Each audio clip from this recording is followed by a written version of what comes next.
தமிழர் தான் ஆள வேண்டும் என்பது ஏன் அடம் பிடிக்கிறீங்க? மத்தவங்க என்ன தப்புன்னு கூடாது. அடிமையா வைக்கிறது தான் தவறு. நீங்கள் சொல்றது போல அடிமையா வைப்பதுதான் தவறு. ஆனா ஆள்வதே இல்லங்க. எப்படி தவறு இல்லைன்னு சொல்றீங்க? என் வீட்டுல நான் வாழ்வது, என் நாட்டுல நான் ஆள்வது என்னுடைய அடிப்படை உரிமை. நல்லாண்மை என்பது ஒருவனுக்கு தான் பிறந்த இல்லாண்மையாக்கி கொள்ளல்னு என்னுடைய மறை சொல்லுது. அப்ப நீங்க எங்கள் திருநாட்டில் எங்கள் நல்ல ஆட்சி என்கிறான் என்ன பாவலன், புரட்சி பாவலன் என் பாரதிதாசன். பொங்கிடுக வாய்மை பொழிந்திடுக என்றே நீ செங்கலில் சீர்க்கையால் பொன்னெளி பூசிய கங்குள் நிகர்த்த கருங்குயிலே குவாயோங்கிறான். அப்ப என்ன மாதிரி செய்ய சொல்றீங்க? கெஞ்சுவதில்லை பிறர்வால், பிறர் செய்ய கேட்டினுக்கு அஞ்சுவதில்லை, மொழியின் நாட்டையும் ஆளாமல் துஞ்சுவதில்லை என்று பாவலர் பெருஞ்சித்தனார் வர்றாரு எனக்கு பாட்டேன்.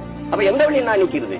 என் நிலத்தை நான் தாங்க ஆளணும். ஆந்திரால 26 லட்சம் இருக்கேன், நான் ஆளன்னு கேட்கிறேன்னா, கர்நாடகால 1 கோடி இருக்கேன், உன் நிலத்தை நான் ஆளன்னு கேட்கிறேன்னா, இது என்னோட தார்மீக உரிமை. நீ ஆடுறதுனால என்ன? யார் ஆண்டாலும் எனக்கு என் மொழி இருக்குதா சொல்லுங்க. 50 இந்தியாவில் இருக்கிற மொழியில மூத்த மொழி தமிழ். இந்தியாவில் இருக்கிற மொழியில மிக பின்னாடி வந்த மொழி ஹிந்தி. தாய்மொழியில் படிக்க பள்ளிக்கூடம் இருக்கா? வள்ளுவருக்கு கோட்டை இருக்கு, குரலை படிக்க ஒரு கூடாரம் இருக்கா?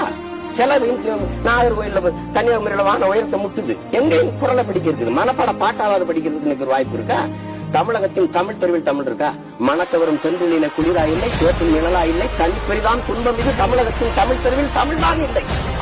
நீங்க கேட்கறீங்க. நேற்று நடந்த உதாரணத்துக்கு சொல்றேன். அதை செய்ய தவறுகள் யார்? இந்த திராவிட ஆட்சியாளர்கள் வந்தவர்கள் இவர்கள் தான். நீங்க சொன்னீங்களா வந்தார்கள் வாழ வைப்போம். வாழ வச்சதுல சிக்கல் இல்ல, ஆள வச்சதுல வந்த சிக்கல்.